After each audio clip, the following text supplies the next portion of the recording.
फक्त एक छान मैत्रीण हवी. 50शी 60ची स्त्री आता सर्वात तरुण असते. अनुभवांच्या शिदोरी सकट बोल्ड सुद्धा असते. कुरकुरणाऱ्या गुडघ्यांना ती सहज ऍडजस्ट करते. मुलांबरोबर लहान होते. मुलीचीही मैत्रीण होते. संसारात राहूनही स्वतःची स्पेस जपते. गाणी, गोष्टी, मूवी, नाटक हवे तेव्हा बघते. 50शी 60ची स्त्री सर्वात स्मार्ट म्हणणे काही वावगं ठरणार नाही. बाहेर जाण्यासाठी आता परवानगी लागत नाही. लोक काय म्हणतील याची काळजी करत नाही. साडी आणि सासू आता उरले नाही. विमानाचे पंख लावून तिला जग फिरायचे असते. अंगभर दागिन्यांना केव्हाच सुट्टी देते. डायमंडचं मंगळसूत्र तेवढं दिमाखात मिरवते. जगायचंच राहून गेलेलं ती आता जगत असते. 50शी 60ची स्त्री आता सर्वात तरुण असते. देवाला मी आज निवांत पाहिलं आणि लगेच एक फुल वाहिलं. देवाने हसून म्हटलं, मागा, काय जे मनात साठलं. देवा मला नको काही. कोऱ्या कागदावर सही घे.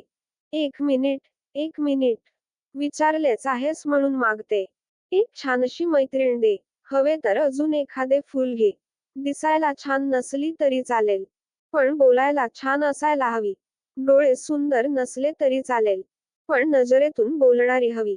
केस लांब नसले तरी चालेल. पण सोबत लांब चालणारी हवी. माझ्या प्रत्येक दुःखात रडली नाही तरी चालेल. फक्त माझ्या सुखात थोडे हसणारी हवी. यातलेही काही कमी असेल तरी चालेल. फक्त एक छान मैत्रीण हवी. मैत्रीण, किती गोड असते हो आपल्या आयुष्यात एक मैत्रीण असणे. कारण ती मैत्रीण नाही तर आपल्या प्रत्येक सुख-दुःखामध्ये आपल्या सोबत असणारी आणि देवाने आपल्याला आधाररूपी दिलेली एक मागणी असते. ती मैत्रीण नसते तर आपल्यावर निस्वार्थ प्रेम करणारी एक व्यक्ती असते. 50शी 60च्या स्त्रियाचे अगदी नेटकं वर्णन. खरेच 50शी नंतर स्त्रियांना पंख फुटल्याचे जाणवते आहे. मैत्रिणीबद्दल खूपच छान लिहिले. वाचून अगदी मन भरून आले. मैत्रिणीची पण आपल्या आयुष्यात एक वेगळीच भूमिका असते. तिच्या सोबतीने कुठल्याही वयात आयुष्याचा स्वच्छंदपणे आस्वाद घेता येतो. ग्रुपवरील सगळ्याच मैत्रिणींना समर्पित. आपापल्या छान मैत्रिणींसाठी पाठवा.